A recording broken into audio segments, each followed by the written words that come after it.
নমস্কাৰ মাইনে জেনেৰ সমুদৰ্শকক মই মৃগাংক শইকীয়া আকৌ এবাৰ জনাইছোঁ স্বাগতম ইছ্যু অফ দ্য ডে এক গুৰুত্বপূৰ্ণ বিষয় আজি আমি বাছনি কৰি লৈছোঁ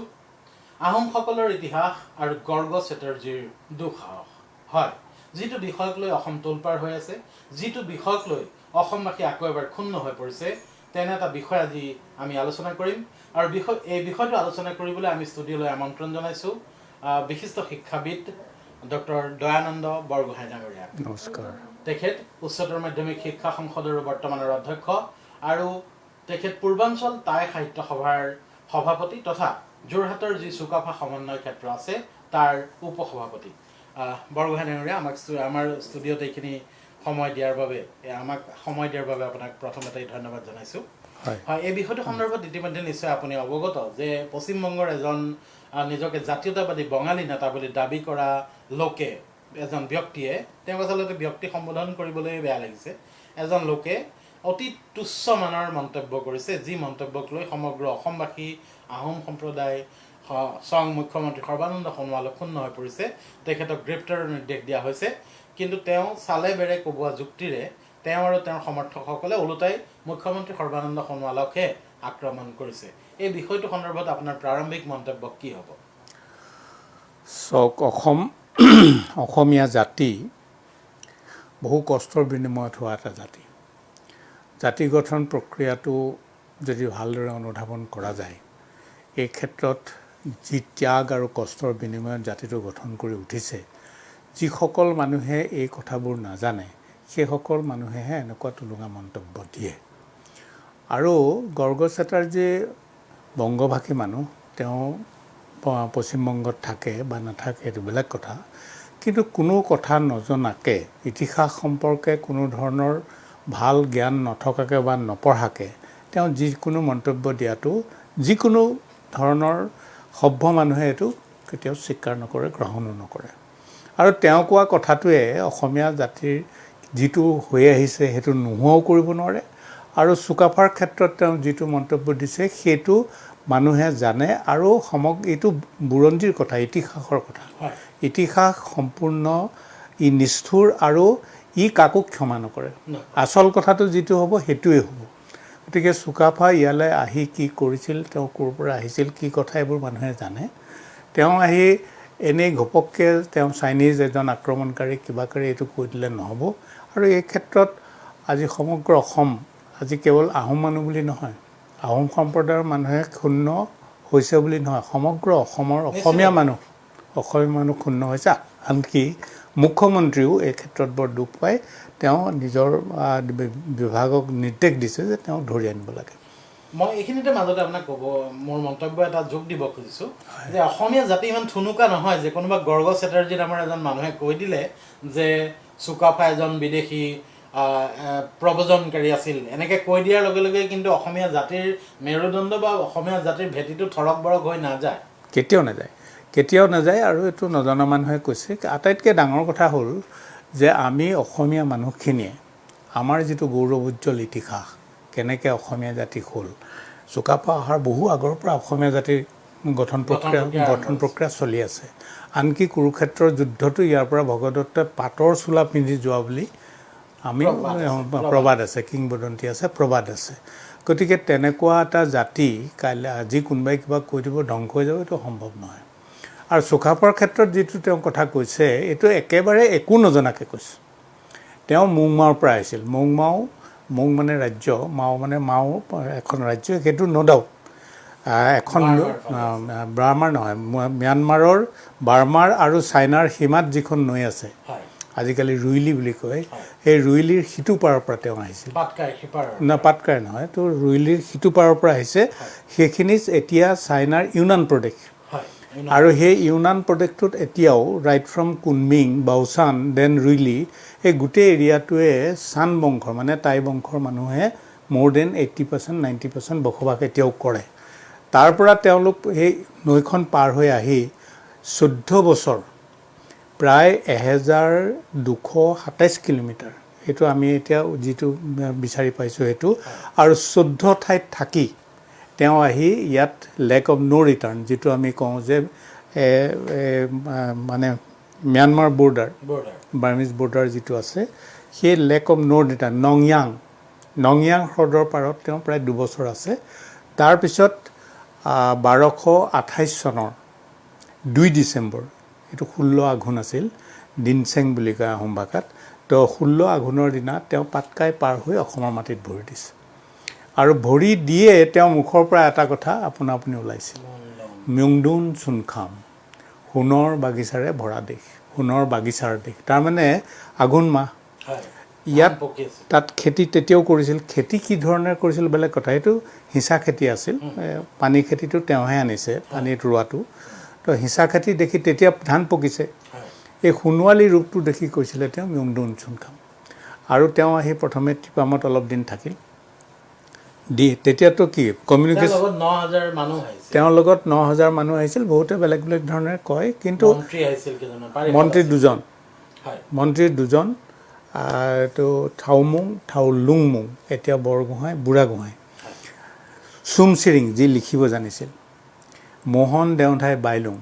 এই 7টা পৰিয়াল আহিছিল।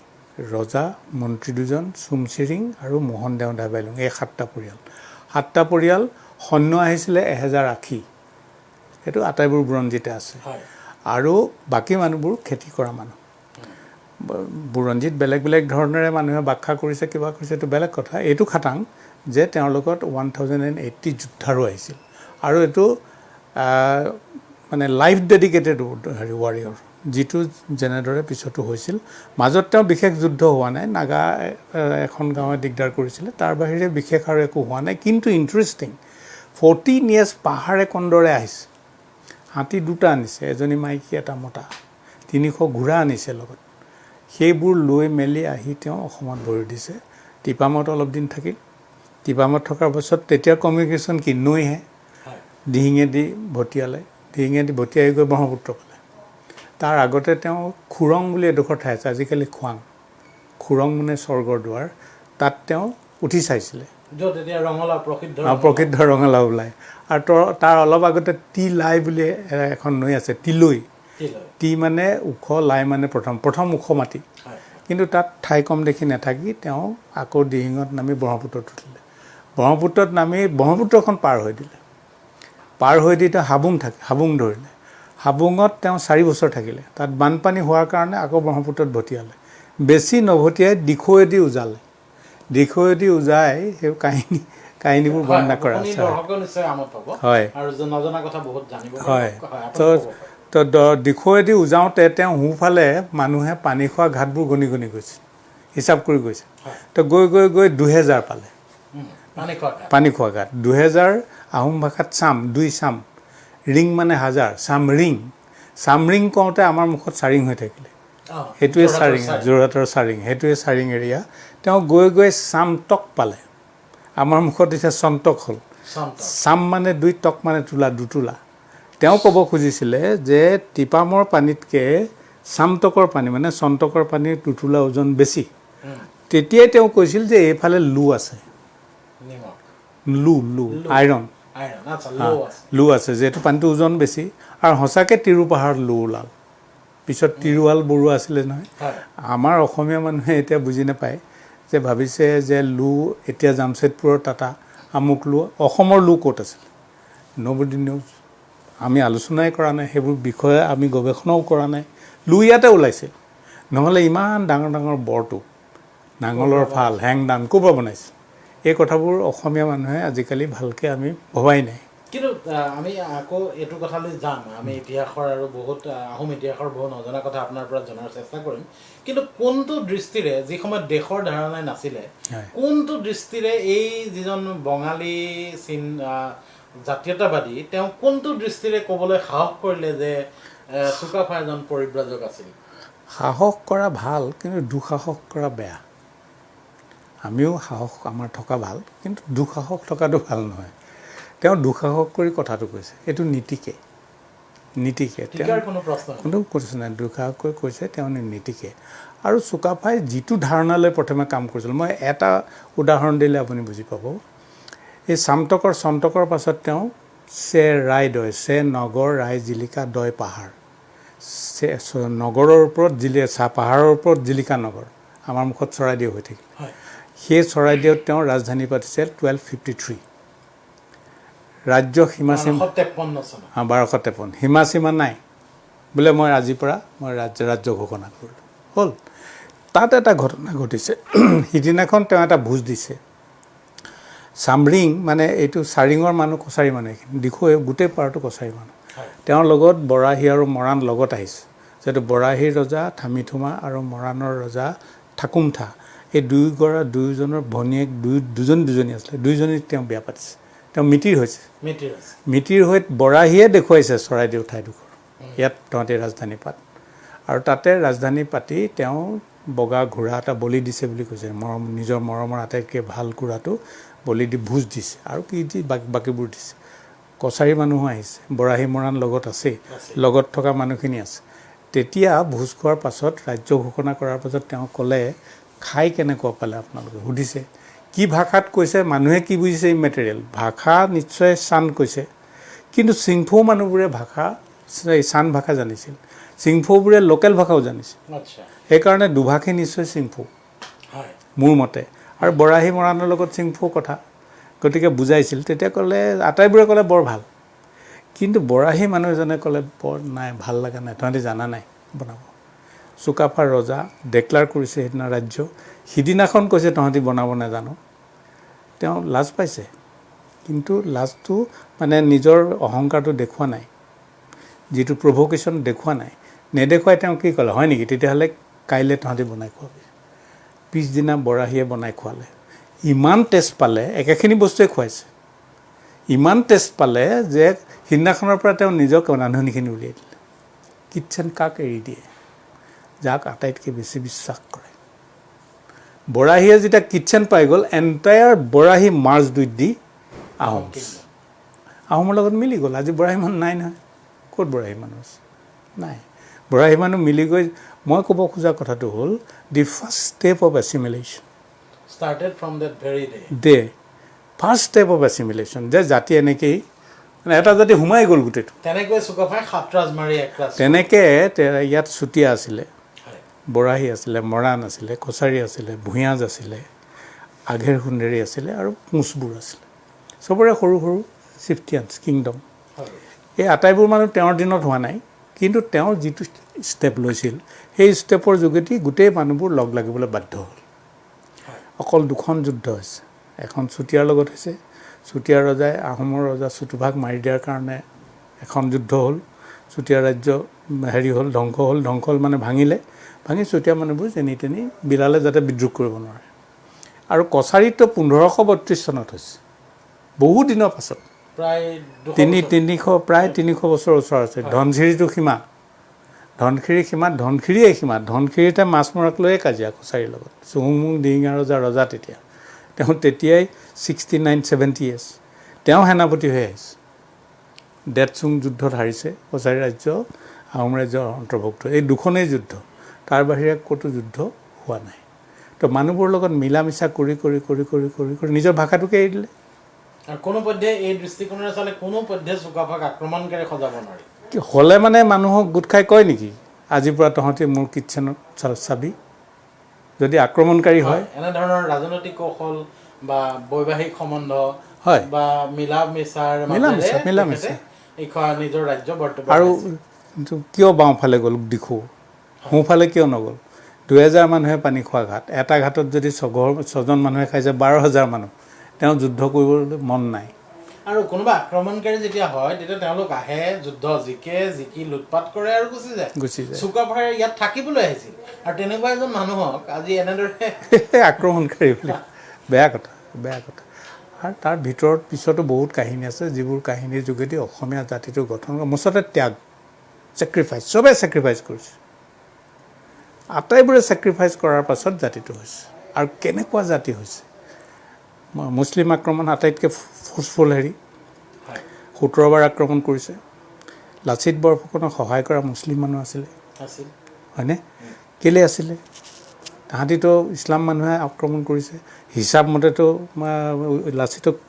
বিদ্ৰোহ কৰিব লাগিছিল নহয় বৰটোপত কেনেকৈ পানী ভৰাব সেইটোৱে শিকাইছে এই ইটাখুলি এইটো অশ্বক্লান্ত তাত কেনেকৈ ওপৰত ভৰাব সেইটো শিকাইছে ফজৰৰ নামাজৰ সময়ত মানুহবোৰ চব মানে ৰাতিপুৱা ফজৰৰ নামাজত ব্ৰহ্মপুত্ৰৰ ফালত পিঠি দিব, তেতিয়াই পানী ভৰোৱা। ধেমালি নেকি? যিটো জাতিত মুছলিম মানুহো অসমীয়া হৈ গুচি গৈছে কমপ্লিটলি। আৰু কোচবোৰে প্ৰথমতে অলপ বিবাদ আছিলে কোচৰসকল, কিন্তু পিছত দেখিলে যে এইটো মুছলিম এটেকতকৈ এওঁলোক আমাৰ ভাল। গতিকে আহি যেতিয়া বৰফুকন গুৱাহাটীত পাতিছে, তাৰ পিছৰ পৰাহে লৱাৰ আছামৰ ফালে কাম চলিছে, তাৰ আগতে চলা নাই। কিন্তু হ'লেও এই গোটেই জাতিটো গঠন কৰে। এতিয়া বেলতলাৰ ৰাণী, লুকু, গোভা, এই মানুহবোৰ হেৰিয়ালৰ ৰজা আছিল, পোৱালী ৰজা বুলি কয়। এই ৰুদ্ৰসিংহই যেতিয়া ইয়াত 4 লাখ সৈন্য লৈ দিল্লী আক্ৰমণ কৰিম বুলি আহিছিলে, তেতিয়া বেলতলাৰ ৰাণীয়ে পাণবোৰ দিছিলে, পাণ তেওঁ পাণ যোগাৰ দিছিলে। এই ৰাণী যে আমি এতিয়া যিটো ৰাণী কওঁ, ৰাণীৰ ৰজা আছিলে, ৰাণীৰ ৰজাই গুড় দিছিলে, তামোল দিছিলে, তাৰমানে ৰুদ্ৰসিংহৰ 4 লাখ সৈন্যক খুৱাব। কিয় ইমান মানুহে লগ লাগিছিল? এইটো এই কাৰণেই লগ লাগিছিল যে এই মানুহবোৰক তেওঁলোকে ৰজাই সন্মান কৰিছে। সেইটো চুকাফাৰ দিনৰ কথা নহয়, পিছৰ কথা, কিন্তু তেওঁ বস্তুটো দি গৈছে, লৈছে। এটা সৰু উদাহৰণ দিওঁ, গোভা ৰজা বছৰেকত এবাৰ পোৱালী ৰজাবোৰ যায় ৰজাৰ ওচৰলৈ, গৈছে। যাওঁতে নিচে 10খন ডাব কটাৰী, 10টা পাতি আৰু তেওঁলোকে বোৱা কাপোৰ কানি ৰজাক দিছে। ৰজাই গ্ৰহণ কৰি তেওঁলোকক কি দিছে জানে? যিমান বস্তু দিছে 2টা হাতী টানিছে। বেয়া পাব নেকি? সেইকাৰণে জাতিটো ধন ধৰি আছিল, লগ লাগি আছিল গোটেই। আহিল আৰু এইবোৰ পেইড নাছিলে নহয় সৈন্যবোৰ। এই ওলা, যুদ্ধ আক্ৰমণ কৰা, আক্ৰমণকাৰী আহিছে, ওলা, চব ৰাতিটোৰ ভিতৰতে ওলাল নহয়। সেইকাৰণে একেজনে কাঁড় মাৰিবও পাৰে, যুদ্ধ কৰিবও পাৰে, নাও বাবও পাৰে, খেতি কৰিবও পাৰে, এইবোৰ যে কৈছিলে ৰামসিংহই, সেইকাৰণে কৈছিলে। তো ইমান একমুঠ হৈ থকা জাতিটোৰ মূল যিজন মানুহে ফৰ্ম কৰিছে, চাওলুং চুকাফা, সেইজন মানুহক আক্ৰমণকাৰী বুলি কোনোবা বংগভাষী অৰ্ডিনেৰী বুলিয়ে কৈছে। মানুহ এজনে কৈ দিব আৰু মানুহে মানি ল'ব, এইটো নহয়। আৰু মই ভাবিছোঁ তেওঁ নিজে এদিন হেৰি কৰিব, কথাটো বুজি পাব যে মোৰ ভুল হৈছে। কথাটো আচলতে এনেকুৱা, গৰ্গ চেটাৰ্জী বোলে যিজন মানুহ, তেওঁ 2 বছৰমান আগতে এটা বাংলা পক্ষ বুলি সংগঠন খুলিলে। সেই সংগঠনটো তেওঁ ভালদৰে চলাবই পৰা নাই, ইতিমধ্যে তেওঁৰ সংগঠন ভাগ হ'ল। তেওঁৰ এটাই কাম যে বাংলাবিলাকৰ বা বঙালীসকলৰ, আমি বঙালীসকলৰ প্ৰতি কোনো কুৰূপ বা বিৰূপ মন্তব্য কৰিব খোজা নাই, বঙালীসকলৰ স্বাৰ্থ ৰক্ষাৰ ভাও দি এখেতে আক্ৰমণৰ লক্ষ্য হিচাপে ল'লে চাওলুং চুকাফা। ক'ত চাওলুং চুকাফা আৰু ক'ত বঙালীসকলৰ জাতীয়তাবাদ?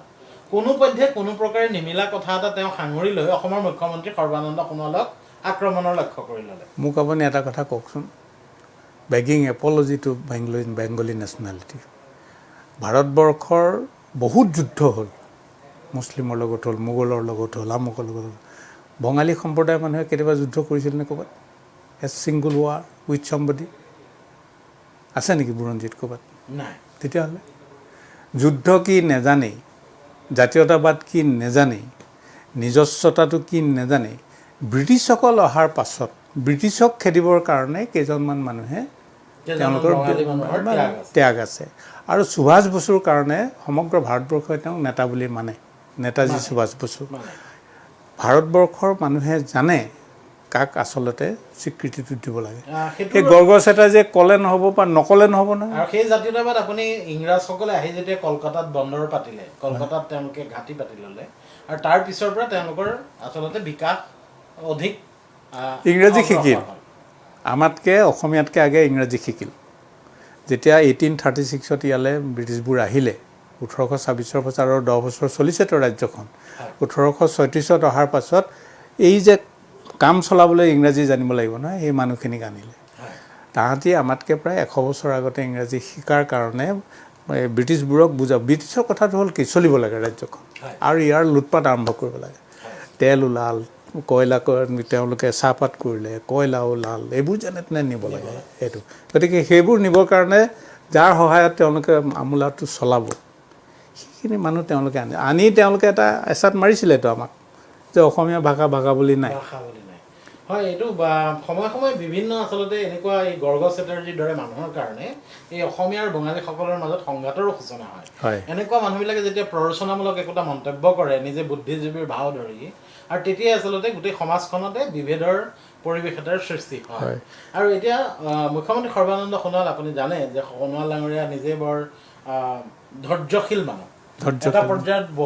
বহু দূৰলৈকে তেওঁ ধৈৰ্যশীল তেওঁৰো এইটো ঘটনাত অন্তত ধৈৰ্যৰ সীমা যেন ছিগি গৈছে তেনেকুৱা যেন হৈছে হয় আৰু তেওঁ নিজে আমাৰ লগতে তেওঁ গৈছে বাৰু তেওঁ চৰাইদেউলৈ গৈ চৰাইদেউৰ যিটো সৌন্দৰ্য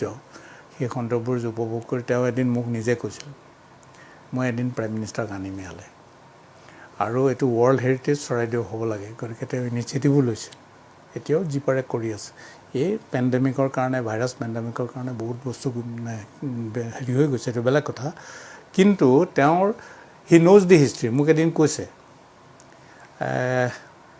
600 years আপোনালোকে কণ্টিনিউৱাছ আহোমে শাসন কৰিছিল কি আছিল থিয়ৰিটো মই 5 বছৰ নাই পৰা বিদ্ৰোহ হৈছে ইফালে ইফালে ধেমালি চলেৰে মোক কৈছিল তেতিয়া মই এই দুটা আপোনাক যি দুটা কৈছোঁ এতিয়া ভোজৰ কথাটো আৰু এই যে হাতীত দুটা হাতীত দিছিলে নিচে 10খন ডাব কটাৰী দিছে দুটা হাতীত আৰু তেতিয়াই ফুলা মাথোৱা ইট ইজ নিয়াৰিং 1500 কিমান ফুলা মাথোৱা তেতিয়াই অসমীয়া মানুহে ব্যৱহাৰ কৰিছে এই কথাবোৰ তেওঁ কৈছিল যে এই থিয়ৰিটোত যোৱাৰ কাৰণে আৰু সেইকাৰণে সেই লাইনতে তেওঁ গৈ আছে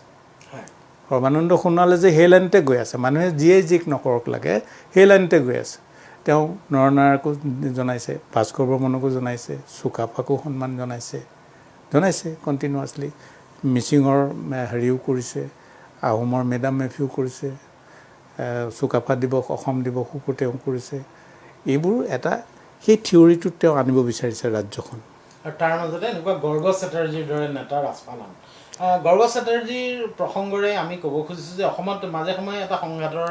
পৰিৱেশ সৃষ্টি কৰে মই ইতিমধ্যে কৈছোঁ যে গৰ্গ চেটাৰ্জীৰ দৰে মানুহে প্ৰৰোচনামূলক মন্তব্য প্ৰৰোচনামূলক স্থিতি গ্ৰহণ কৰি পেলাই আচলতে সামাজিক পৰিৱেশ বাতাবৰণ দূষিত কৰে অসমত বিভিন্ন ঠাইত আমি দেখিছোঁ আমাৰো নিজৰ বহু বঙালী সম্প্ৰদায়ৰ বন্ধু বান্ধৱী আছে যি কোনোদিনে নিজকে অসমীয়াতকৈ পৃথক বুলি ভবা নাই আৰু এই বঙালীসকলৰ এই গৰ্গ চেটাৰ্জীৰ দৰে নেতাসকলে তেওঁলোক পৃথিৱীৰ যি ঠাইতেই নাথাকক তেওঁলোকৰ কিন্তু প্ৰথম পৰিচয় বঙালী অসমীয়াৰো হয় পৃথিৱীৰ যি ঠাইতে নাথাকক অসমীয়া তেওঁলোক অসমীয়া বুলিয়ে পৰিচয় দিব আৰু সেইটোক লৈ সকলোৱে গৰ্ব কৰে নিজৰ জাতি পৰিচয় কিন্তু এই যিটো বিভেদকামী মনোভংগীৰে নিজৰ জাতিসত্তাৰ পৰিচয় দিবলৈ যোৱা যিটো হেঁপাহ বা যি ধৰণৰ কাম কাজ এইটোক আপুনি কি দৃষ্টিৰে চাব এইটো একো দৃষ্টিৰে চাব লগা নাই এইটো মানে আচল কথাটো হ'ল আইন কানুনৰ মাজেদি তেওঁ যি কৰিব লাগে সেইটো কৰিব লাগে আৰু 2 নম্বৰ কথা এনেকুৱা কোনো কথাই সভ্য সমাজত কেতিয়াও নীতিকে এজন মানুহে কোৱা কথাটো কেতিয়াবা গোটেই সমগ্ৰ সমাজে লয় বিধৱা বিবাহ হ'ব লাগে এজনে কৈছিল সতীদাহ উঠিব লাগে এজনে কৈছিল কোটিত ছিগনেচাৰ গৈছিল এগেইনষ্টে কিন্তু সভ্যতাই কি গ্ৰহণ কৰিলে যিটো সভ্যতাৰ পন্থী সেইটো গ্ৰহণ কৰিলে আজি গৰ্গ চেটাৰ্জীয়ে যিমান চিঞৰিলেও সভ্যতাৰ যিটো দৰকাৰ সেইটো গ্ৰহণ কৰিব বঙালী সম্প্ৰদায়ৰ ভাল মানুহ আছে অমলেন্দু গুহৰ নিচিনা মানুহ আছে আমুক আছে তামুক আছে এইবোৰ আছে গতিকে সেইসকলৰ নিচিনা মানুহ আৰু তেওঁলোকৰ ফিলচফিত চলা বংগভাষী মানুহে এইটো কেতিয়াও পাত্তা নিদিয়ে তেওঁলোকে ডেফিনেটলি এইটো মই এটা কথা ভাবিছোঁ যে অৰ্গেনাইজিংলি তেওঁলোকে কোৱা নাই কিয় এতিয়ালৈকে হয়তো ক'ব মোৰ মতে তেওঁলোকে ক'লে ভাল আৰু যিটো অসমতে থাকিবা অসমতেই খাবা অসমতে জীয়াই থাকিবা অসমীয়া নহয় তুমি এতিয়া প্ৰথমে বঙালী কৈ থাকিলে নহ'ব নহয় তেওঁলোকে সেই কথাটো বুজা ভাল আৰু ভাষাৰ ক্ষেত্ৰতো প্ৰায় সংঘাতৰ সূত্ৰপাত হয় তেওঁলোকে মানে কোনো পধ্যে অসমীয়া ভাষাক স্বীকাৰ কৰিবলৈ সন্মত নহয় এই কথাটোক লৈ বিতৰ্কৰ অৱকাশ আছে তথাপিতো এইটো ক্ষেত্ৰত আপোনাৰ ভাষাৰ ক্ষেত্ৰত আপোনাৰ দৃষ্টিভংগীটো ভাষাৰ ক্ষেত্ৰত মানুহৰ দুটা বস্তু যেতিয়া হাত দিয়ে মানুহৰ বৰ ইম'চনেল হয় ভাষা আৰু ধৰ্ম অসমীয়া ভাষাটো গ্ৰেজুৱেলি কৰি আজি ষ্টেজ পাইছেহি ইয়াত বহুত লিপিৰ মাজেদি আহি এইটো ষ্টেজ পাইছেহি বঙালী লিপিৰ লগত একে কাৰণে তাহাঁতে একে বুলি কয় দুটা শব্দ নিমিলে তাৰ বাহিৰে বাকীবোৰ চব একে ৰটো আমি মাজত কাটো সিহঁতি তলত দিয়ে উৱাবটো তাহাঁতৰ নাই তাৰ বাহিৰে বাকী গোটেইবোৰ একে ইভেন বিভক্তি প্ৰত্যয় এইবোৰৰ ক্ষেত্ৰত বহুত একে কিছুমান আগত থাকে কিছুমান পিছত থাকে আমি যেনেকৈ কওঁ নাখাওঁ তাহাঁতি কয় খাব না আৰু কিছুমান শব্দ আছে চলিড তাহাঁতৰ শব্দ আমি পানী কওঁ তাহাঁতি জল কয় তেনেকৈ দুটা এটা ডিফাৰেঞ্চৰ বাহিৰে বাকীবোৰ একে সেই একে কাৰণে তাহাঁতি মানে যেহেতু আমাতকৈ অলপ আগতে চিভিলাইজেশ্যনৰ ওচৰত গৈছিলোঁ পাশ্চাত্য চিভিলাইজেশ্যনটোৰ ওচৰত গতিকে তাহাঁতি বুজাবৰ কাৰণে এটা সুযোগ পালে সেই সময়ত আৰু প্ৰায় 50 বছৰ 1836 to 73 বঙালী চলাইছে ইয়াত পদ্মনাথ গোহাঁই বৰুৱা লক্ষীনাথ বেজবৰুৱা এইবোৰে বঙালী মাধ্যমত পঢ়া মানুহ কলিকতাত গৈ ASL ক্লাব কৰিছে অসমীয়া ভাষা উন্নতি সাধিনী সভা কৰিছে প্ৰথম কি কিতাপ নাই কিহত নাই বোলে আমুকত নাই উপন্যাস কবিতা নাই এইবোৰ কৰিছে যিটো মডাৰ্ণ এপ্টিচিউড কিন্তু তাৰ আগতে নহয় চৰ্যাপদ বুলি নহয় তাৰ আগতে যিটো বুৰঞ্জীটো the knowledge of history was an indispensable qualification for an Assamese gentleman. In no department it has been more successful than in a branch in which India was curiously deficient. যি সময়ত ভাৰতবৰ্ষত বুৰঞ্জী চৰ্চা নাছিল তেতিয়া অসমত হৈছিল আহোমসকলৰ কাশ্মীৰৰ ৰাজতৰংগিনী 1253 আমাৰ 1228 আজিৰ পৰা যি হেৰাই যি লগ লাগে যি মৰে যি আহিব লগত আটাইবোৰ কথা হেৰিয়ে মানে চুমচিৰিং আনিছে নহয় হেৰিয়ে লিখি থ'ব পণ্ডিতে লিখি থ'ব সেইদিনাই বুৰঞ্জী আৰম্ভ হৈছে নংয়াঙৰ পাৰত তেওঁলোকে আগৰ পৰা সেই গোটেই কথাবোৰ লিখাৰ সঁজুলি আখৰ আটাইবোৰ লৈ আহিছে আটাইতকৈ ডাঙৰ কথা নিজৰ আখৰ থাকি ভাষা থকাৰ পিছত অসমীয়া ভাষা গ্ৰহণ কৰিছে নিজৰ ধৰ্ম থকাৰ পাছত প্ৰচলিত ধৰ্ম কৰিছে শিৱদৌল বিষ্ণুদৌল দেৱীদৌল একেটাত কেম্পাছত আছে শিৱ পূজা কৰা দেৱী কৰা বিষ্ণু পূজা কৰা মোৰ ক'বলগীয়া একো নাই ইজ ইট নট চিকুলে ইমান চব চলিব একেলগে আৰু এই দৃষ্টিভংগীৰ কাৰণেই জাতিটো হৈছিল গতিকে অসমীয়া জাতি গঠন প্ৰক্ৰিয়াত লৈ মাজে মাজে যিবোৰ ভাবুকি আহে এইবোৰ যে তিষ্ঠি থাকিব নীতিকে কিন্তু তাৰ বাবে কিন্তু আমাৰ অসমীয়াৰ দায়িত্ব বহুত বেছি এতিয়া আমি অসমীয়া মানুহে অসমীয়া ভাষা লাহে লাহে এৰিছোঁ অসমীয়া মানুহে নিজৰ সন্তানক যিকোনো কথাৰ কাৰণেই হওক ইংৰাজী মাধ্যমৰ বিদ্যালয়ত পঢ়ুৱাবলৈ আৰম্ভ কৰিছে আপুনি উচ্চতৰ মাধ্যমিক শিক্ষা সংসদৰো অধ্যক্ষ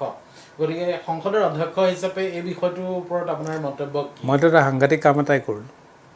since inception of the council alternative English to in lieu of MIL ব্যৱহাৰ হৈ আহিছে আমি তেনেকৈ পাইছিলতো মই আহি ভাবিলোঁ যে এইটো কেনেকুৱা কথা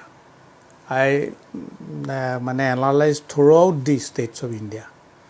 ক'তো উৰিষ্যাত আছে কিন্তু উৰিষ্যাত ফৰেইন লেংগুৱেজ আছে জাৰ্মান আছে জাপান আছে এনেকুৱা ধৰণৰ আছে উৰিষ্যাৰ বাহিৰে কোনো ষ্টেটত ইংৰাজীটো MIL ব্যৱহাৰ হোৱা নাই আমাৰ ইয়াত মই more than 3000 মানুহৰ কমেণ্ট আনিলোঁ ষ্টেক হোল্ডাৰ্ছলৈ মিটিং পাতিলোঁ অসম সাহিত্য সভা টাই সাহিত্য সভা অন্যান্য সাহিত্য সভা ছাত্ৰ সন্থা গোটেইবোৰক লৈ মই অল্টাৰনেটিভ ইংলিছটো উঠাই লৈ এইবাৰ মই তুলিব নোৱাৰিলোঁ যিহেতু নটিচ কৰাটো দেৰি হ'ল 21-22 পৰা আৰু কোনো মানুহে ইংৰাজী অল্টাৰনেটিভ ইংলিছ MIL দিব নোৱাৰিব মানে ছাত্ৰ আমাৰ মাজতো বহুত হেৰি হৈছে যে ল'ৰা কমি যাব আমুক যাব মই হিচাপ কৰি চালোঁ অল্টাৰনেটিভ ইংলিছ দ্বাৰা যোৱা 10 বছৰ এভাৰেজত 30,000ৰ ওপৰত নহয় ৰ'ব 30,000 নাইকিয়া হৈ গ'ল আমাৰ ইনকাম 30,000 ল'ৰাহে কমিলে বাকীবোৰে 50 টকা নালাগে 40 টকাকৈ দিলে এইটো কম্পেনচেট হ'ব নম্বৰ 1 2 নম্বৰ কথা আমি পৰীক্ষাৰ ফিজ বা অন্যান্য ফিজ ইমান তলত ৰাখিছোঁ মানে কাউন্সিলে 2600 টকা লয় CBSE আমি 900 টকা লওঁ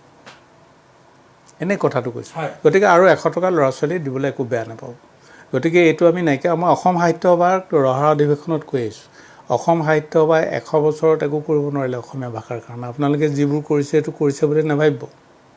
আপোনালোকে চাইনবোৰ্ড কেইখনৰ ওপৰৰ শাৰীটো অসমীয়া কৰিব নোৱাৰিলে অসম আটাইবোৰ চাইনবোৰ্ডৰ ওপৰৰ শাৰীটো অসমীয়া হ'ব লাগিছিল কিন্তু মই কাউন্সিলত অল্টাৰনেটিভ ইংলিছটো নাইকিয়া কৰি যাম মই নাইকিয়া কৰিলোঁ সেইটো ভূগোল আৰু বুৰঞ্জী নাইকিয়া হৈ গৈছিল মই ভূগোল বুৰঞ্জী একেলগে স্বদেশ অধ্যয়ন বুলি এখন কিতাপ কিনিলোঁ এখন গভৰ্ণমেণ্ট এটা ফ্ৰী দিয়ে টেক্সট বুক ভূগোল আৰু অসমৰ ল'ৰাই 2 বছৰ নৰ্থ ইষ্টৰ ভূগোল আৰু বুৰঞ্জী জানি যাব লাগিব এইটো হ'ল মোৰ স্পিৰিট আৰু বাকী যিখিনি সংস্কাৰ কৰিব লাগে ইতিমধ্যে কাউন্সিলত বহুত সংস্কাৰ হৈছে না মই সামগ্ৰিকভাৱে কাউন্সিলত আপুনি যথেষ্ট কাম কৰিছে MIL মডাৰ্ণ ইণ্ডিয়ান লেংগুৱেজটো আপুনি মানে 11টা দিছোঁ 11টা 11টা দিছোঁ বড়ো মিচিং কাৰ্বি ডিমাচা এনেকৈ কৰি অসমীয়া এনেকৈ কৰি হিন্দীও দিছোঁ আমি যিহেতু ইয়াত জন্ম হোৱা হিন্দী স্পিকিং আছে সেইটো এটা আপুনি বৰ সুন্দৰ পদক্ষেপ হাতত লৈছে বৰগোহাঁই ডাঙৰীয়া তাৰ বাবে আপোনাক ধন্যবাদ জনাইছোঁ কিন্তু আমি যদি ইটো পাৰ্চপেক্টিভলৈ চাওঁ যে অসমীয়া মাধ্যমত পঢ়া শিক্ষাৰ্থীৰ সংখ্যা অসমীয়া ভাষা অধ্যয়ন কৰা শিক্ষাৰ্থীৰ সংখ্যা কমি গৈছে শেহতীয়াকৈ চৰকাৰে যদিও ইংৰাজী ভাষা মানে অসমীয়া ভাষা বাধ্যতামূলক কৰিবৰ চেষ্টা কৰিছে কিন্তু আমি সকলো আগ্ৰহী নহয় আমি মানে মই নিজকে সামৰি অসমীয়া এজন হিচাপে কৈছোঁ যে অসমীয়া ভাষাৰ যিটো এইটো নিজকে বেয়া পোৱা ধৰণৰ এটা কাৰবাৰ নিজৰ ভাষাটোক বেয়া পোৱা ধৰণৰ এটা যিটো এটা প্ৰদৰ্শনকামিতা এইটোৱে আমাক কোনফালে নিব এসময়ত চেটাৰ্জীৰ দৰে নেতাবিলাকৰ কথা হ'বগৈ নেকি হ'বগৈ নেকি ভয় খাবলগীয়া একো নাই language is a dynamic thing আজি অসমীয়া ভাষাটো গ্লাছত পানী খাওঁ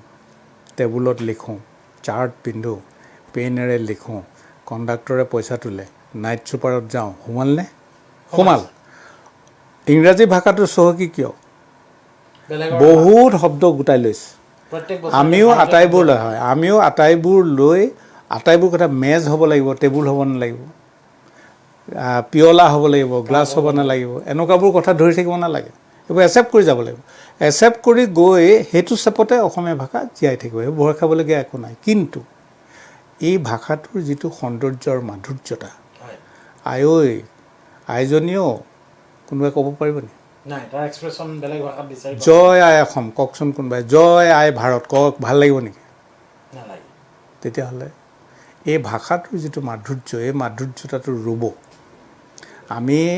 টাউনৰ ক'ৰবাৰ নগৰৰ কিছুমান মানুহ গাঁৱৰ পৰা অহা অলপ মানুহ টাউনৰ হাৱা পাই ভাষা নাইকিয়া হৈ যাব বুলি ভয় খাব নালাগে ভাষা থাকিব কিন্তু একচেপ্টেবিলিটি লাগিব নম্বৰ 1 নম্বৰ 2 আমি পৰাপক্ষত যিমান পাৰোঁ কথাবোৰ নিজৰ ভাগে কৰিবলৈ যত্ন কৰিব লাগে আৰু তাৰ কাৰণে সমূহীয়া যিটো মানে স্বাৱলম্বী যিটো ভাৱ অসমত নিমখৰ বাহিৰে কিবা লাগিছিল নেকি আমাক নালাগিছিল আলু দাইল পিঁয়াজ মাছ মাংস মাটি এতিয়া যিবোৰ আহে এইবোৰ বাহিৰৰ পৰা কেতিয়াবা আহিছে national highway national highway railway line কেতিয়াবা হৈছে 1873 তাৰ আগতে কোনে কি খাইছিল আমি জোৰা মাৰিছিলোঁ খাৰ খোৱা অসমীয়া আজি অসমীয়া ল'ৰাখিনিৰ মাজত আমি এই ভাৱটো আনিব লাগে যে আমি স্বাৱলম্বী হ'ম নিজৰ ওপৰত চলিম 2 নম্বৰ যিটো লিডাৰশ্বিপৰ যিটো ভাৱ এই লিডাৰশ্বিপৰ ভাৱটোত আফটাৰ ইণ্ডিপেণ্ডেঞ্চ অলপ গণ্ডগোল আছে আমি কাকো দুখ দিব খোজা নাই সময়ত হৈ গ'ল বড়ো মিচিং কাৰ্বি ডিমাচা লালুং হৈ গ'ল কিন্তু এতিয়া আকৌ গোটেইবোৰ লগ লাগিব লাগিব ইয়াত যেনেকৈ 7টা ৰজা লগ লাগি এটা জাতি হৈছে এই গোটেই বড়ো মিচিং কাৰ্বি ডিমাচা লগ লাগি আকৌ অসমীয়া হ'ব লাগিব আৰু এইটো আহি আছে it is A cultural revolution এই কালচাৰেল ৰিভলিউশ্যনটো যি যেনেকৈ পাৰে আপুনি য'ত আছে তাৰ পৰা অৱদান আগদিয়ক ভাওক মই য'ৰ পৰা আছোঁ তাৰ পৰা অৱদান আগবঢ়াওঁ মুঠতে এটা স্বাৱলম্বী জাতি কৰোঁ আহো ল'ৰাহঁত এটা স্বাৱলম্বী জাতি কৰোঁ হয় আপোনাৰ মন্তব্য যথেষ্ট তাৎপৰ্যপূৰ্ণ কিন্তু এতিয়া আমি সমাজত তাৰ ওলোটাটো দেখো প্ৰত্যেকটো ক্ষুদ্ৰ জাতিসত্তা তেওঁলোকে মূৰ দাঙি উঠিব খোজে তেওঁলোকে পৃথক ৰূপত আত্মপ্ৰকাশ নীতিকে আৰু বুৰঞ্জী সেইটো সহ্য নকৰে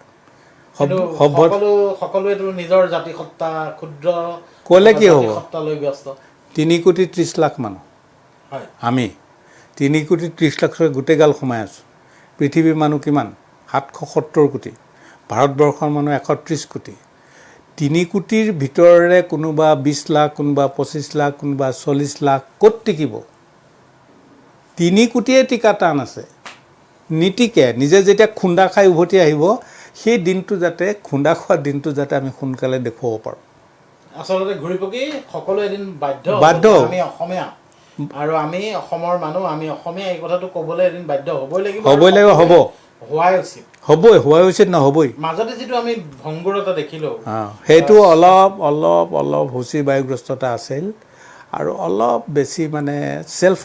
অসমীয়া মূলসুঁতিৰ মানুহৰ হুচি বায়ুগ্ৰস্ততা মূলসুঁতি বুলি ক'লে কাক আপুনি মূলসুঁতি বুলি ক'ব কিন্তু যিখিনি টেঙৰ মানুহ যিখিনিয়ে সমাজ পৰিচালিত কৰে সেই মানুহখিনিৰ মাজত অলপ তেনেকুৱা ভাৱধাৰা আছিল হয়তো ক'ৰবাত এতিয়া তেওঁলোকেও বুজিছে যে ভুল হ'ল আমি নোৱাৰিমগৈ আৰু আপুনি যদি অসম সাহিত্য সভাৰ ইতিহাস চাই জনজাতীয় সাহিত্য সভাৰ সীতানাথ ব্ৰহ্মচৌধুৰী আৰু সৌসিদিনা কাৰ্বি পাহাৰৰ আমাৰ হেৰি ৰং তাৰ বাহিৰেতো তাতোতকৈ ডাঙৰ এটা দিওঁ পদ্মনাথ গোহাঁইবৰুৱা যি ফাৰ্ষ্ট প্ৰেচিডেণ্ট অফ অসম সাহিত্য সভা হয় পদ্মনাথ গোহাঁইবৰুৱাৰ মূৰ্তি দেখিছে নেকি ক'ৰবাত নাই দেখা বেজবৰুৱাৰ মূৰ্তি ধেৰ আছে আছে কিয় আছে পাৰ্ক আছে কিয় আছে সেইবোৰেই সূচী বায়ুগ্ৰস্ততা বুলি কৈছোঁ মোক বেয়া পায় মানুহে আৰু মই বেয়া পোৱাটো আই ফিল প্ৰাউড যিহেতু মই সঁচা কথা ক'ব পাৰোঁ আৰু সত্যৰ ওপৰত প্ৰতিফলিত কৰি ক'ব পাৰোঁ পদ্মনাথ গোহাঁইবৰুৱা অসম সাহিত্য সভাৰ প্ৰথম সভাপতিজনৰ যদি মূৰ্তি এটা 100 বছৰৰ পাছতো থাকিবলগীয়া ঠাইত নাথাকে তেওঁৰ নামত যদি এখন পাৰ্কো থাকিবলগীয়া ঠাইত নাথাকে দিছপুৰৰ পৰা ওলাই অহা বাওঁফালে পাৰ্কখনো যদি সাহিত্যৰথী বেজবৰুৱাই হয় তাত কিয় দুইজনৰ নাম দিব নোৱাৰে বেজবৰুৱা গোহাঁইবৰুৱা পাৰ্ক কিয় দিব নোৱাৰে বেজবৰুৱা গোহাঁইবৰুৱা উদ্যান কিয় দিব নোৱাৰে অলপমান বহলকৈ চাব লাগিব অকণমান বহলকৈ চাব গতিকে অসমীয়া জাতি হিচাপে অসমীয়া সকলোৰে প্ৰত্যেকজনৰে এই উদাৰতাৰ প্ৰয়োজন যি উদাৰতাই আচলতে আমাক এটা নতুনকৈ জাতি গঠন প্ৰক্ৰিয়া যি জাতি গঠন প্ৰক্ৰিয়াৰ শুভাৰম্ভ কৰিছিল চাওলুং চুকাফাই সেই জাতি গঠন প্ৰক্ৰিয়াৰ যাতে নতুন এটা ৰূপ আমি পাওঁ সেইটোহে আচলতে জাতি আটাইতকৈ না সেইটোৱে বচাব আৰু এইটো আহিবলৈ বাধ্য আৰু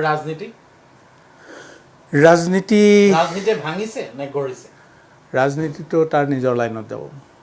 গতিকে ৰাজনীতিৰ ওপৰত বৰ বেছি নিৰ্ভৰ কৰিব নালাগে হয় ৰাজনৈতিক হেৰি লাগে পৃষ্ঠপোষকতা লাগে এটা জাতি ঠন ধৰি উঠিবৰ কাৰণে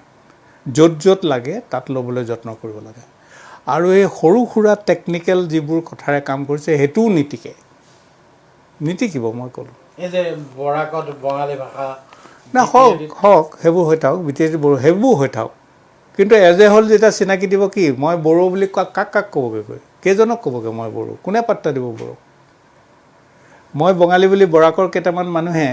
3খন জিলাই গৈ মই বঙালী ঠিক আছে বঙালীটো কোনে বঙালী নহয় বুলি কৈছে তেওঁলোকে আনকি কেতিয়াবা পৃথক ৰাজ্য দাবী কৰে দি দিয়া ভাল যদি লাগে তাৰমানে আপুনি বৰাক উপত্যকা অসমৰ পৰা আঁতৰি গ'লে যদি যাব লাগে যদি তেওঁলোকে গ'লে ডেভেলপ কৰিম বুলি ভাবিছে যাবলৈ দিব লাগে তেওঁলোকক কি ডেভেলপ কৰিব তাত অসমীয়া ভাষাক যেতিয়াই ৰাজ্য ভাষা হিচাপে প্ৰণয়নৰ কথা আহে তেতিয়াই বঙালী বৰাক উপত্যকাত নাই তোমালোকে নিজৰ কি ইনকাম আছে আমি জানো বৰাক ভেলীৰ 3খন জিলাত তোমালোকৰ কি ইনকাম সেইটো আমি জানো সেইটো ইনকামে যোৱা আমাৰ পৰা কিয় পইচা খাই আছে তেল আমি দিওঁ কয়লা আমি দিওঁ আমুক আমি দিওঁ আমাৰ পৰা পইচাবোৰ পাই থাকা আৰু পইচা পাই তোমালোককো সমানে ৰাস্তা বনাই দিছোঁ আমি যথেষ্ট এটা বিতৰ্কিত মন্তব্য কৰিছোঁ কি যুক্তি আপোনাৰ যে অসমৰ পৰা বৰাক উপত্যকাক পৃথক হ'ব যদি খোজে পৃথক নহয় যদি তেওঁলোকে দেখুৱাব খোজে যে আমি পৃথক হৈ গ'লে আমাৰ এইটো উন্নতি হ'ব দেখুৱাওক আৰু তাৰপিছত যাম বুলি কওক কি অসুবিধা আছে আমাৰ কওকচোন অসমতে থাকি যদি তেওঁলোকে পৃথককৈ বিচাৰে অসমতে থাকি পৃথককৈ থাকিবলৈ কিয় দিম কিন্তু বড়োলেণ্ডক দিয়া হৈছে কাৰ্বি পাহাৰক দিয়া হৈছে সেইটো পলিটিকেলি স্বায়ত্ব শাসনৰ কথা কৈছে স্বায়ত্ব শাসন দি দিয়ক যদি তেওঁলোকে স্বায়ত্ব শাসন ল'লে পাৰে কৰকচোন স্বায়ত্ব শাসন কিমান ডেভেলপ কৰে ইয়াতোতো বহুত স্বায়ত্ব শাসন দিয়া আছে প্ৰব্লেম চল্ভ হৈছে নেকি বৰাক উপত্যকাৰ পৰা এই ব্ৰহ্মপুত্ৰ উপত্যকা আৰু বৰাক উপত্যকা আপুনি যিটো হিচাপ দিলে যে ব্ৰহ্মপুত্ৰ উপত্যকাক নিৰ্ভৰ কৰি বৰাক উপত্যকা চলে হয় এই কথাটোৰ বিপক্ষে যদি মই কওঁ যে বৰাক উপত্যকাক আমিহে জোৰকৈ ৰাখিছোঁ ব্ৰহ্মপুত্ৰ উপত্যকাহে জোৰকৈ ৰাখিছে সেইটোতো অলপ সঁচাই যেন লাগিছে আপুনি বহলাই ক'ব নেকি এইটো এইকাৰণেই কৈছোঁ ইট ৱাজ ইন 79-80 নে তাতকৈ আগত মই কেতিয়া ওলাইছোঁ 73 1973 ডক্টৰ মহেন্দ্ৰ বৰাই এটা আৰ্টিকল লিখিছিল নীলাচলত কাছাৰ ভালুকৰ হাঙি আপুনি এতিয়াও নীলাচলৰ হোমেন গোহাঁইক সুধিলে ক'ব কি যুক্তি দিছিল চাই ল'ব কেনেকৈ কাছাৰ আমাৰ ভালুকৰ হাঙি এওঁলোকে বেছি চল পাই আছে যাবলৈ দিয়ক তেওঁলোকক মোক উল্লেখ কৰি আপুনি দিয়ক ডক্টৰ দয়ানন্দ বৰগোহাঁই যাবলৈ দিব গৰ্গ চেটাৰ্জীৰ দৰে মানুহে কিন্তু সেইসকল বঙালীকে প্ৰতিনিধিত্ব কৰিব খুজিছে কৰক তেওঁলোকে সেইবোৰ প্ৰতিনিধিত্ব কৰি যি পৃথিৱীৰ বিখ্যাত হ'বলৈ দিয়ক বিখ্যাত তেওঁলোকে যদি অসমৰ পৰা ওলাই গৈ গৰ্গ চেটাৰ্জীৰ নেতৃত্বত তেওঁলোকে পৃথিৱী বিখ্যাত কিবা হ'ব পাৰে, হ'বলৈ দিয়ক তেওঁলোকক, আমাৰ কি লোকচান আছে। বুৰঞ্জীটো চাব, আমি যে বৰ অসম বৰ অসম বৰ অসম কিবা কিবি কৈ আছোঁ নহয়, এই বৰ অসম মিলাপ্ৰীতিতহে আছিল। খাচী বুৰঞ্জী জয়ন্তীয়া বুৰঞ্জী আহোমে লিখিছিল, ত্ৰিপুৰা বুৰঞ্জী আহোমে লিখিছিল, মণিপুৰৰ এইটো কুৰংগ নয়নীক আহোম ৰজাই বিয়া পাতিছিল। কথাবোৰ চাব দেই। অৰুণাচলৰ এণ্টায়াৰ আদি মানুহক আনি ইয়াত মিচিং হৈছে এইবোৰ মানুহ, এতিয়া সেই মানুহবোৰক আনি তেওঁলোকে কামত লগাইছিল, হয়নে? কিন্তু গোটেইখিনিক একেলগে লৈ কাম কৰা নাছিল, মিলাপ্ৰীতি আছিল। ব্ৰিটিছে কৰিছিল বৰ অসম। আমি যে বিৰাট চিঞৰ বাখৰ কৰোঁ বৰ অসম ভাগিলে বৰ অসম ভাগিলে, বুৰঞ্জীত চাওক অকল ব্ৰহ্মপুত্ৰ ভেলী অসম। আপুনি যথেষ্ট গুৰুত্বপূৰ্ণ মন্তব্য কৰিছে। অনলি ব্ৰহ্মপুত্ৰ ভেলী অসম, ব্ৰহ্মপুত্ৰ উপত্যকাহে আচলতে অসম, এই মন্তব্য কৰিছে ডক্টৰ দয়ানন্দ বৰগোহাঁই ডাঙৰীয়াই। হয়, মই ডিবেটত যাব পাৰিম ইয়াত। এইলৈ তেখেতে যুক্তি তৰ্কৰো আহ্বান কৰিছে আৰু এই যুক্তি তৰ্কৰ মুখামুখি হ'বলৈ তেখেত প্ৰস্তুত হয়। নিশ্চিতভাৱে যুক্তিপূৰ্ণ কথা আৰু তাৰ মাজতে বিতৰ্কৰ অৱকাশ নথকা নহয়। বিভিন্ন সময়ত বিভিন্নজনে এইলৈ বিতৰ্কৰ সূত্ৰপাত ঘটাই আহিছে আৰু গৰ্গ চেটাৰ্জীৰ দৰে মানুহৰ কথা যেতিয়া ওলায় তেতিয়া আচলতে গৰ্গ চেটাৰ্জী সেইসকল মানুহক লৈয়ে দুঃসাহস কৰে যিসকল বঙালীয়ে অসমত অসমীয়া হিচাপে জীয়াই থাকিব নোখোজে। কিন্তু এনেকুৱা নহয়, এইটো কিন্তু সকলো অসমত বাস কৰা সকলো বঙালীৰ ক্ষেত্ৰত প্ৰযোজ্য নহয়। সেইসকল মানুহৰ কথা কৈছোঁ যিসকলে চলপলটেৰ কথা কয়, যিসকলে আজি চুকাফাক প্ৰব্ৰজনকাৰী বা আক্ৰমণকাৰী সজাব খোজে। বৰগোহাঁই ডাঙৰীয়া, এই যিটো অসমীয়া জাতি গঠন প্ৰক্ৰিয়াৰ কথা আমি পাতি আহিছোঁ, অসমীয়া জাতি গঠন প্ৰক্ৰিয়াৰ কথা পাতোঁতে আমি ইতিমধ্যে পাতিছোঁ যে আমাৰ কিছু সূচীবায়ুগ্ৰস্ততাই যিসকল লোকে সমাজখন বা ৰাজনীতি পৰিচালনা কৰে বা সমাজৰ বিভিন্ন শিক্ষাখণ্ড হওক বা সমাজৰ বিভিন্ন যিখিনি ক্ষেত্ৰ আছে সেই ক্ষেত্ৰখিনিৰ যিসকল বৰমূৰীয়া বা পৰিচালক তেওঁলোকে যি দিশে নিয়ে সেই দিশে যায়। অসমৰ সাম্প্ৰতিক পৰিস্থিতিত আপুনি ঠিকেই দেখিছেনে? সকলো ঠিকমতে হৈ থকা যেন আপোনাৰ লাগেনে? সকলো ক্ষেত্ৰৰে, শিক্ষা কওক, সাহিত্য কওক, আপুনি ৰাজনীতি কওক। একেবাৰে কংক্ৰিটলি এতিয়া কৈ দিয়াৰ সময় হোৱা নাই, কিন্তু মই আগেয়ে কৈছোঁ যে বুৰঞ্জী অত্যন্ত অপ্ৰিয় আৰু নিষ্ঠুৰ, ধৰা পৰিবই। আপুনি আজিৰ পৰা 20 বছৰৰ আগত আপোনাক তামোলখন দিওঁতে ওপৰৰ পৰা পেলাই দিয়া আপুনি পাইছিল নে নাজানো, আমি পাইছিলোঁ। ওপৰৰ পৰা দিয়ে, হাতে হাতে নিদিয়ে। খোৱা বাতিটো ধুই আহিব লাগে এইখন অসমত, দেখিছোঁ, মই দেখিছোঁ, হয়নে? হয়। আৰু বহুত বুদ্ধি কৰি এইটো আমি কৰিব লাগে, এইটো কৰিব নালাগে, এইটো কৰ সেইটো কৰ। শংকৰদেৱৰ সময়ৰ যিখন সমাজ, শংকৰদেৱে যি সমগ্ৰ অসমীয়া জাতিক লগ লগাই যিখন সমাজ কৰিবলৈ লৈছিল সেই সমাজখন আছে নেকি এতিয়া? নাই। 4 ভাগে ভাগ কৰিছে শংকৰদেৱক, কৰিছে। নিকা সংঘতি, কাল সংঘতি, ব্ৰহ্ম সংঘতি, পুৰুষ সংঘতি, তাৰপিছত সংঘ আহিল। সংঘও আহিল। নিকা সংঘতিৰ মানুহে যদি কেনেবাকৈ ব্ৰহ্ম সংঘতিত বিয়া বাৰু পাতে, মাকৰ হাতেৰে নাখায়। যিজনী মাকে তুলি তালি ডাঙৰ কৰিছে, এই সংঘতি বিভাজিত হৈ বিবাহখন হোৱাৰ কাৰণে মাকৰ হাতেৰে খাব নোৱাৰা হয়। Is it A religion? নহয়, সেইটো ধৰ্ম কোনো কাৰণতে হ'ব নোৱাৰে। তেতিয়াহ'লে আৰু সেইসকল মানুহে এতিয়া ক'ব খোজে যে আমাৰটো আটাইতকৈ ভাল, আমাৰ মতে চলা। আৰু সেইটো যিমান দিন কৈ থাকিব সিমান দিন এই বিভাজনটো আহি থাকিব। যিমান দিন কৈ থাকিব সিমান দিন মোৰ বহুত তেনেকুৱা মোৰ বন্ধু আছে, মই তাহাঁতক সোধোঁ কি কৰিলে অসমৰ কাৰণে, এটা কথা কচোন। অলপমান মানুহ ফৰেইনলৈ পঠিয়ালে, কেইটামান পৰিয়াল ফৰেইনত আছে, তাৰ বাহিৰে কি কৰিলে? Any new invention, any new thing in agriculture, any new thing in আদাৰ হেৰি? আজিলৈকে এডুকেশ্যন ছিষ্টেমটো, মই কাউন্সিলৰ চেয়াৰমেন, এডুকেশ্যন ছিষ্টেমটো এইটো ছিষ্টেমত জাতি হ'ব? BSc BCom পাছ কৰিব, এখন আনএমপ্লয়েবল ল'ৰাক ক্ৰিয়েট কৰিব, চাকৰি ক'তো নাপাব, সিহঁতক আনএমপ্লয়ড ইউথ বুলি ক'ব আপুনি? ইউ ক্ৰিয়েটেড, আমি ক্ৰিয়েট কৰিছোঁ। সেইকাৰণে আমি এতিয়া মই কাউন্সিলতে বহুত জোৰ কৰি 29টা স্কিল ডেভেলপমেণ্টৰ আনিছোঁ, এবছৰীয়া কোৰ্চ, আৰু এবছৰতে নেশ্যনেল চাৰ্টিফিকেট পাব। খুটি খাব। ইলেক্ট্ৰিক এই ইঞ্জিনিয়াৰটোতকৈ এই লাইন বনোৱাটো ইম্পৰ্টেণ্ট বেছি। এই হেৰি এইটো কি কয়, টয়লেট এটা তাত সজাই মেলি দিওঁতে মডাৰ্ণ টয়লেট এটা 10,000 12,000 লাগে পইচা লয় বস্তুবোৰ আনি দিয়াৰ পাছত সজাওঁতে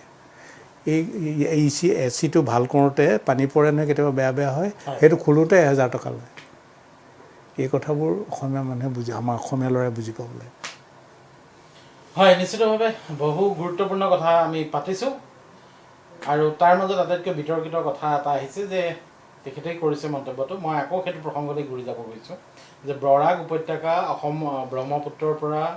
ব্ৰহ্মপুত্ৰ উপত্যকাৰ পৰা যদি বিচ্ছিন্ন হ'ব খোজে তেতিয়াহ'লে বিচ্ছিন্ন হ'ব পাৰে এই মন্তব্য মোৰ নহয় বিশিষ্ট শিক্ষাবিদ ডক্টৰ দয়ানন্দ বৰগোহাঁই ডাঙৰীয়া আৰু তেখেতে তাৰ সপক্ষে যুক্তি দিছে আৰু অধিক যুক্তিতৰ্ক কৰিবলৈ তেখেত সাজু আছে আমি যদি আকৌ আমাৰ যিটো আজিৰ আলোচ্য বিষয়বস্তু সেইটোলৈ যদি যাওঁ এই চুকাফাই যি পৰম্পৰা আৰম্ভ কৰিছিল 7 ৰাজ মাৰি 1 ৰাজ স্থাপন কৰিলে মাজত আজি যে আমি এই কথাবোৰ পাতিবলগীয়া হৈছে আমাৰ সমাজৰ বিভাজনৰ কথা পাতিবলগীয়া হৈছে মাজত প্ৰথমতেতো ঠিকে আছিল মাজত ভুলটো ক'ত হ'ল মানে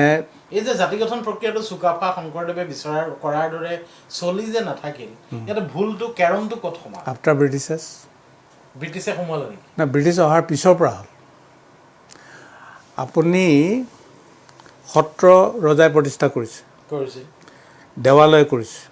মঠ কৰিছে মন্দিৰ কৰিছেনে লাখ লাখ বিঘা নিষ্পৃষিৰাজ মাটি দিছে নাই ব্ৰিটিছেও সেইবোৰ মানে ঘূৰাই নল'লে খাজানা নিদিয়াকৈ খাব পৰা কৰি থ'লে এই মানুহবোৰ ব্ৰিটিছ অহাৰ ছেকেণ্ড ডে লয়েলটি চেঞ্জ কৰিলে আপুনি এইটো জানেনে যে চন্দ্ৰকান্ত সিংহই যিদিনা 18 টকা পেঞ্চন পাইছিল মাহে সিদিনাখন হৰকান্ত বৰুৱা সদৰামীনে 400 টকাৰ দৰমহা পাইছিল মুন্সিফ চেঞ্জ হ'ল নে নাই আৰু এতিয়া এই হাদিৰা চকী এতিয়া যিটো ছাগলীয়া হাদিৰা চকীৰ যিজন মানে ইনচাৰ্জ আছিলে সেই সময়ত সেই ইনচাৰ্জজনক ব্ৰিটিছে যেতিয়া তেওঁ ঘৰ খানা কৰিছিল তেতিয়াই 50 লাখ টকা পাইছিল আৰু সত্ৰ এখন মই নাও নকওঁ সত্ৰ এখনৰ সত্ৰাধিকাৰ ঢুকাইছে 1 লাখ মানুহক খুৱাইছে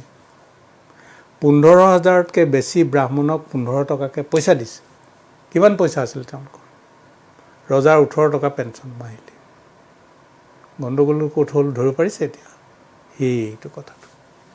জাতি গঠন প্ৰক্ৰিয়াটো তাতে গণ্ডগোলটো আৰু এই জাতি গঠন প্ৰক্ৰিয়া আপুনি আশাবাদী আমিও আশাবাদী যে অসমীয়া জাতি আকৌ পুনৰ উঠিবই লাগিব উঠিব আৰু এই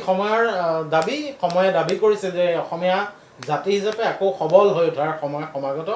আমি ইতিমধ্যে বহুত হেৰুৱালোঁ বহুত কিবা কিবি পালোঁ আৰু বহুত সময় বাকী আছে কিন্তু এইখিনি বৰ জটিল সময় আজি বহুত জটিল বিশ্ব এক মহামাৰীত আক্ৰান্ত ভাৰতত তাৰ ব্যতিক্ৰম নহয় অসম ব্যতিক্ৰম নহয় তাৰ মাজতে আমাৰ প্ৰত্যেকটো জাতি জনগোষ্ঠীৰ মনত যিটো বিদ্ৰোহৰ ভাৱ আজি কোনোবাই ST ষ্টেটাছ দাবী কৰি আছে তাৰ মাজত আহোমসকল আছে এইটো প্ৰসংগত আপুনি কি ক'ব আহোমসকলক ট্ৰাইবেল কৰিব লাগে it is a political demand মই অলপ কৰিব লাগে নে নালাগে যদি এটা বাক্যত আপোনাক ক'ব কৰিব লাগে কিন্তু গোটেইকেইটাক কৰিব লাগে সকলোকে যিকেইটাই বিচাৰি আছে আটাইকেইটাক তেতিয়া কি হ'ব জানে এইখিনিতে এটা প্ৰশ্ন উঠে যে এটা যি ৰাজত্ব কৰিছিল আমাক যি আমাৰ ওপৰত শাসন যি ৰাজকীয় এটা তেওঁ কেনেকৈ ট্ৰাইবেল হ'ব তেওঁলোক কেনেকৈ ট্ৰাইবেল ৰজা আছিল তেওঁ he was a tribal king Bhutan is a tribal king Nagaland is a ট্ৰাইবেলৰ ৰজা হ'ব থাকিব নোৱাৰে নেকি আহোম ট্ৰাইবেলৰ ৰজা কিন্তু যি অসম মানে এটা ৰাজবংশক নাই ৰাজবংশ ট্ৰাইবেল ৰাজবংশ সাঁজ খায় কুকুৰা খায় খায় গাহৰি খায় গৰু খায় কুকুৰ খায় মাটেং কুকুৰ এটা কাটে অম্ফা পূজাত is it not a tribal they are tribal by nature tribal গতিকে আপুনি আহোমসকলক ST ষ্টেটাছ দিয়াৰ আপুনি ST ষ্টেটাছ দিব পাৰে তেওঁলোকক যিহেতু তেওঁলোকেহে ST ষ্টেটাছৰ বহুত বেছি এতিয়াও একুৱেৰ কৰি আছে এতিয়াও গৰু কাটে এতিয়াও মহ কাটে বগী মহ এজনী কাটে এতিয়াও অম্ফা পূজাত কাটে তো বৈষ্ণৱ ধৰ্ম লোৱাৰ পাছৰ পৰা এইবোৰ কিবা কিবি হৈছে এইটো বেলেগ কথা আৰু বাকীকেইজন গোটেই এতিয়া ধৰি লওক যি চুতীয়াকৈ কৰি যি 7টা একেলগে দিব লাগে বুলি কৈছে 6 জনগোষ্ঠী এইটো দিলে 84 চিট ৰিজাৰ্ভ হ'ব ফৰ ট্ৰাইবেল ষ্টেট কৰিব নালাগে 126টা চিটৰ 84টা ৰিজাৰ্ভ হ'লে জাতি বাচিল গতিকে ৰাজনৈতিকভাৱে কৰিবলগীয়া ৰাজনৈতিকভাৱে আৰু উজনি অসমত এটা বেলেগ ধৰণৰ কথা উজনি অসমত টি গাৰ্ডেনে নাহোম ঠিক আছে টি গাৰ্ডেনৰ মানুহবোৰ সুতনাগপুৰ মধ্যপ্ৰদেশ ঝাৰখণ্ড এইবোৰ ফালৰ পৰা অহা দে আৰ ট্ৰাইবেল দে আৰ ইয়াত ট্ৰাইবেল কেলে নহয় এৰিয়া ৰেষ্ট্ৰিকশ্যনটো আছে মই নিজে জানো পৱন সিং ঘাটৰ এৰিয়া ৰেষ্ট্ৰিকশ্যন প্ৰায় তুলি দিয়া হ'লে সেই মানুহবোৰ ট্ৰাইবেল হ'ল ইয়াত থকা ট্ৰাইবেল মানুহবোৰৰ লগ লাগি Ahom would have been a second class citizen Dhemaji Dhakuakhana জোনাইত যেনেকৈ মোৰ দেন 50% আহোম হৈ উঠিব নোৱাৰে গোটেই উজনি অসমত উঠিব নোৱাৰিলেহেঁতেন so' it is a political demand on ৰিজনে আহোমসকলে জনজাতীয় মৰ্যাদা পাব লাগে উপযুক্ত ধন্যবাদ জনাইছোঁ দয়ানন্দ বৰগোহাঁই ডাঙৰীয়া আপুনি গুৰুত্বপূৰ্ণ বহু প্ৰসংগ উলিয়ালে বহু বিতৰ্কৰ সূত্ৰপাত ঘটালে হয়তো বিতৰ্কৰ সৃষ্টি হ'ব কিন্তু তেনে বিতৰ্কৰ মুখামুখি হ'বলৈ তেখেত প্ৰস্তুত মাই নিউজ নৰ্থ ইষ্টক এইখিনি সময় দিয়াৰ বাবে বহুত বহুত ধন্যবাদ জনাইছোঁ যথেষ্ট কথা নজনা কথা অজানা তথ্য আজি পোহৰলৈ আহিছে মাই নিউজ নৰ্থ ইষ্টৰ এই ইছ্যু অফ দ্য ডেৰ পৰা মই মৃগাংক শইকীয়াই লৈছোঁ বিদায় আকৌ লগ পাম প্ৰত্যেক দিনা সম্ভৱ ক্ষেত্ৰত প্ৰত্যেক দিনা ইছ্যু অফ দ্য ডেত ধন্যবাদ নমস্কাৰ ঠিক আছে